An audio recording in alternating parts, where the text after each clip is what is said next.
Right, good evening, good afternoon, and how are you, Maswat? Right, Free Swaziland movement here, Molly's team. Here we go. Right, I want to bring you a short clip today, where an interview was hosted by a certain television, I think a network television station. I'm not sure what the name of that station is called. But yeah, there's an interview between Thabo Mbeki, President Thabo Mbeki, and one of the presenters there. And the question that was first asked, was, how did you actually protect President Robert Mugabe? And if you listen to his reply, to Thabo Mbeki's reply, he replies and he says, no, we have no power to protect anybody. Basically, what he means is President Robert Mugabe then was able to protect himself. Obviously, he uses his own security. So that's another one. But what I want us to look at and listen out for in this interview is how we as Africans, especially I think Zimbabweans did the same, and Swazi people are doing the same, is when we do not take full responsibility of what's going on in our country, our leaders, and we don't hold them accountable, and then we start looking at other leaders to try and help us, other organizations to come out and help us, then if they don't help us, then we get very disappointed, then we start insulting them. Okay, Zimbabweans have done that, Swazis are doing that right now. Swaziland is experiencing sort of a civil war, as much as King Mswati is pretending like everything is quiet because he's been able to put guns on people's heads and actually assassinated one of the human rights lawyers. He's been killing people and throwing people into the crocodiles river and into one of the game reserves for lions to eat them up, so that they don't talk against his current regime. So, when I analyze this thing, it's like I feel like we need to take ownership of what's happening. We have allowed King Mswati III, Sikhanyiso, Skalo, Majaha, the wives, the mother Mbombi, the queen, and all the ministers and all the brothers, Sopuza's children, to treat us the way that they've treated us. We've allowed this. As painful as it may sound, we have given them permission to do what they're doing, and they've done it for so many years, and we have done nothing about it. We have not stood up against them. We have not even held them accountable. Why am I saying that? We've got police who work for them to protect them. We've got soldiers. We've got families who protect them. Your families protect the monarchy and approve of what they're doing to the Swazi people. So we need to understand that Swaziland belongs to us. You are a Swazi, and it is your responsibility to hold your leader, King Mswati III, accountable for the murders, the rape, for the stealing, the looting.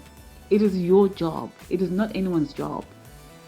That is what President Thabo Mbeki was trying to tell the Zimbabweans, and I think that's the same thing they've been trying to tell us. The last time I listened to President Ramaphosa, and he said the same thing when we were speaking to, I think it's Switzerland, if I'm not mistaken, correct me if I'm wrong.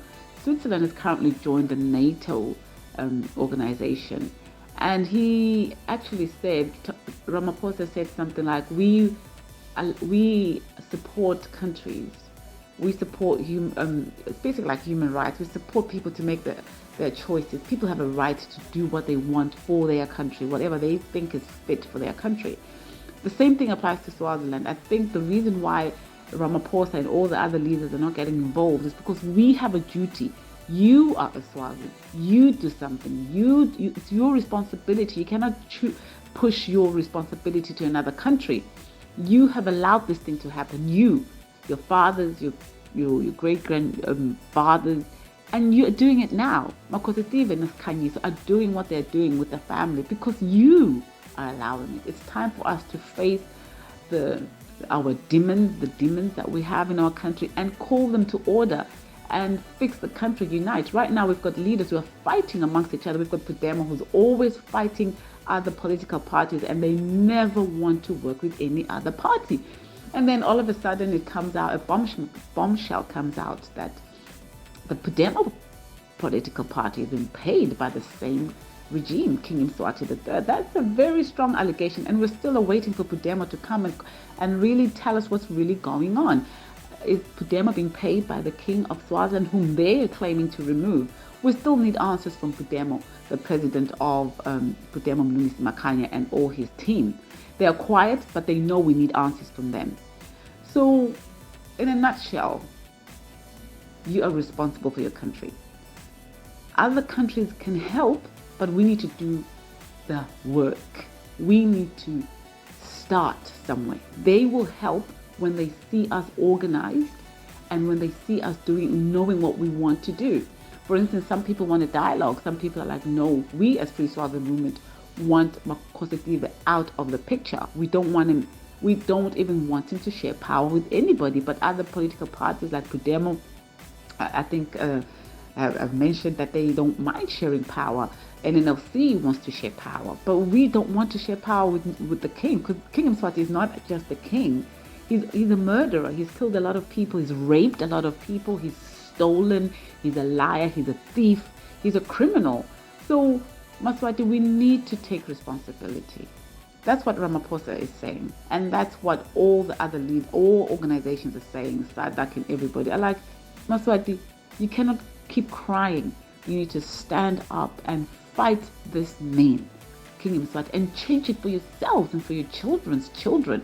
You know, because if we come up with a solution, if the countries come up with a solution, it's like they're imposing it on you. And no one has a right to do that. You have free will to choose. You write your story. You tell people the country what kind of help you would like, but you need to put yourself in order first before they come and help you. We cannot keep pointing at SADC and Ramaphosa and the United Nations. We can do it. We can remove the current regime. But we need to be organized. We need to be serious about this. And we need to stop fighting for power. We've got political parties fighting for power. Makosetive is still there. Remove this guy first and then go into elections, and people will vote for you because of the work that you have done. Not because you speak fluently and you have whatever. But what I'm trying to say is that take responsibility, because if people come and tell you what to do, you will not take that. When things go north or haywire, you will blame whatever. If South Africa says do this, then you will, and something goes wrong, you will blame South Africa for that. So take responsibility. Remove your own regime. Remove this guy. You do it, not South Africa, not Mozambique, not United Nations. You, the leaders, and you do something about this thing. Take full responsibility. Thank you so much, Maswati. You listen to this and have your opinion. Tell us what you think about it, and have a good day. Thank you. In other words, Maswati, show readiness to govern. Meaning, when you show that, you display it, you do it. There's actions, implementation, petitions, work. But most of all, uniting, sitting down, coming up with a structure and a form, and let the people get involved. It is not correct for political parties or people to go ahead and write something that Swazis don't not want. For instance, some leaders have gone ahead and written to all the world and said that Swazis want to share power with the king. No, do a proper survey. Find out what the people want. Nobody wants to share power with King Mswati. Nobody. No one wants to do that. So for the leaders to go ahead and tell the United Nations and the world that, oh no, Swazis want to share power with this monster, that is incorrect. We need to show readiness to govern. Monte always says that. Show readiness to govern. Come up with a structure, a delegation, a front, a united front. Some people want a shadow government. Some people want an interim government. Some people want a transitional government. And we want the government of national unity. Why do we want the government of national unity? Because the power lies in the name. The name is enough to kill you. The reason why King Mswati has all these orgies is because he uses the name king. And when you use the name king, it puts power on you. And you're able to abuse, steal. That's why he's doing what he's doing. Because his title is king. And you call this guy majesty. You need to understand the power of words, the power of titles. That is why Monte and the team, Free Swazi Movement, are calling for the government of national unity. But it's still your choice, like Ramaphosa president said, like Thabo Mbeki said, we cannot impose.